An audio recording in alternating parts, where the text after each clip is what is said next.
Science communication is one of the most critical forms of communication because it deals with scientific information that improves our quality of lives. It communicates potential knowledge products that allows us to create ideas, share and replicate best practices, and finally adopt technologies that may have seemed impossible to humankind many decades ago. Science writing is one of the ways by which we communicate science, but this specific form of writing is not an easy communication skill. It takes a set of special skills to engage target audiences, getting them involved in matters that affect them and their families. But how is science writing any different from other forms of writing? Is this communication skill impactful at all in the field of communication? Let's learn about science writing and how this art can help make our families and communities more adaptable and resilient to climate change.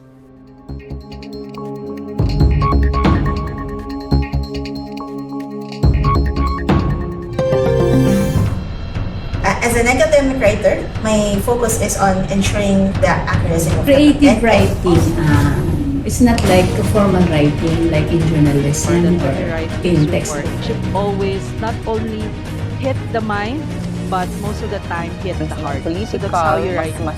mas alam na ng tao, mas simple na, hindi ganyan. But science, kailangan mo i-explain talaga.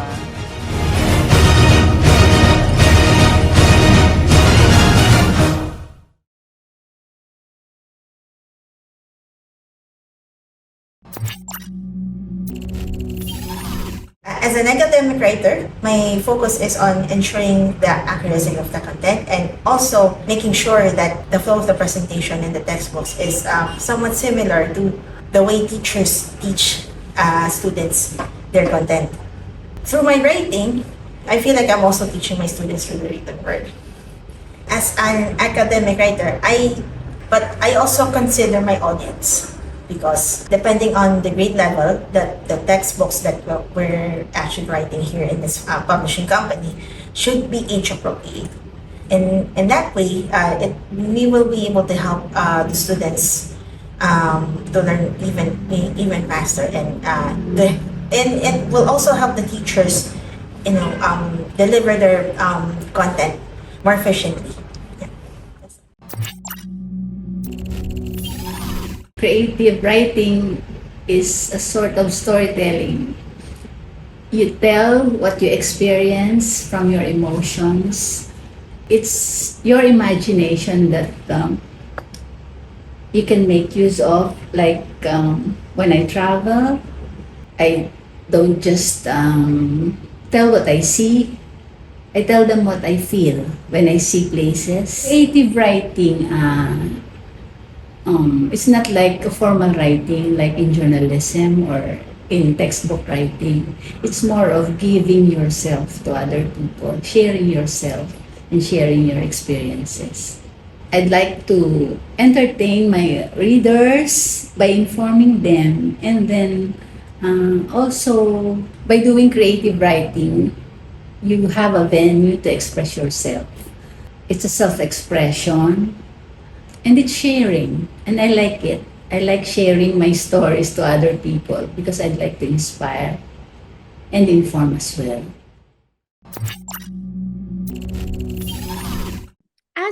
As a news writer, Dr. Mhm. What is your approach to communicating with your audience when you write news? When I write news, ABS-CBN would always tell us before that when we write news report, it should always not only hit the mind, but most of the time hit the heart. So that's how you write news. You focus on the emotions of the people, on how you're going, on how that particular news could touch the hearts or could capture the hearts of your audience. So palagi when we write news, halimbawa, we do the macro micro approach. So at first you put the general sense of the story first, what is it all about, and then you go micro, meaning you get a representative that will tell the story. You should not just tickle the minds of the people or give them informative ideas regarding the news that you're writing, but at the same time do not forget to hit the heart, to capture the heart of your audience so that you will truly understand the essence of that news.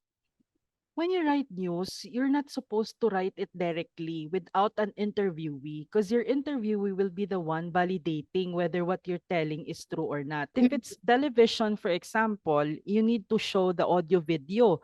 So, kailangan mag-interview ka talaga para magkaroon ng credibility yung balita mo at ma-validate na whether totoo talaga yung sinabi mo or not. So it's very, very important that when you go out on field and write a news report, for example, you need to have a news source for it, because you cannot just claim that you cannot just claim na it is true when you don't have a news source. So Okay, thank you, Dr. Rods, for answering our question. Primary goal of science writing compared to others. Kasi yung general is to inform, 'di ba? General goal ng writing. But science writing, syempre, the goal is to inform the people, the readers or the listeners in radio, ganyan sa broadcast, about the new developments in science, especially in the Philippines, yung mga researches, yung mga inventions, yung mga innovations, yung ganyan. The writing process, actually pareho lang din eh. Actually pareho lang. The only difference is that in science, there are technical terms, words, or processes, yung ganyan, or principles that you have to explain, which the reporter, the writer, ganyan, or the broadcaster should understand. Kaya dapat the reporter himself or herself should understand the story on how the for example the research was done, yung ganyan. They should understand, and by this they should really ask questions to the researchers, yung ganyan. Ask questions until you understand the story, the process on how halimbawa how the BT talong was made, yung ganon, from the beginning. You should yun yung process na kasi kahit sa political writing, you ask questions, pero medyo hindi masyadong masalimuot. Unlike in science writing na talagang you really have to understand each and every step in how the research, in how the innovation, in how the invention was made until it is ready for commercialization for the people to use them. Yun yung mas mahirap, ganon, kasi nga ang daming mga scientific terms, mga concepts or principles that you have to the reporter have to understand.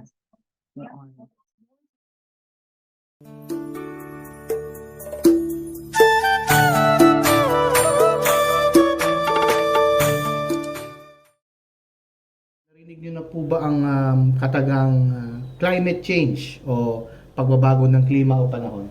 Oo, sir, nadinig na namin. Narinig niyo na. Pero kung kayo po ang tatanungin o kung gusto pa natin makakuha ng mas maraming impormasyon, ano pa kaya ang pwedeng gawin para mas makarating po sa inyo yung impormasyon? May makarating sana sila na yung magbibigay dito sa amin na para sa ganun, para malaman nila yung kung ano yung totoo at ano yung yung totoo Siguro pag mas maganda yun, sir, pag Ilocano, kasi Ilocano din dito. Okay. Para mas maintindihan nila yung kung ano yung epekto ng sa climate change.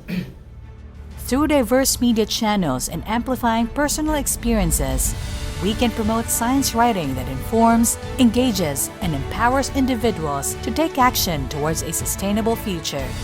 Let us continue to nurture and support science writing that creates connections and drives collective efforts to combat climate change, ensuring a better world for generations to come.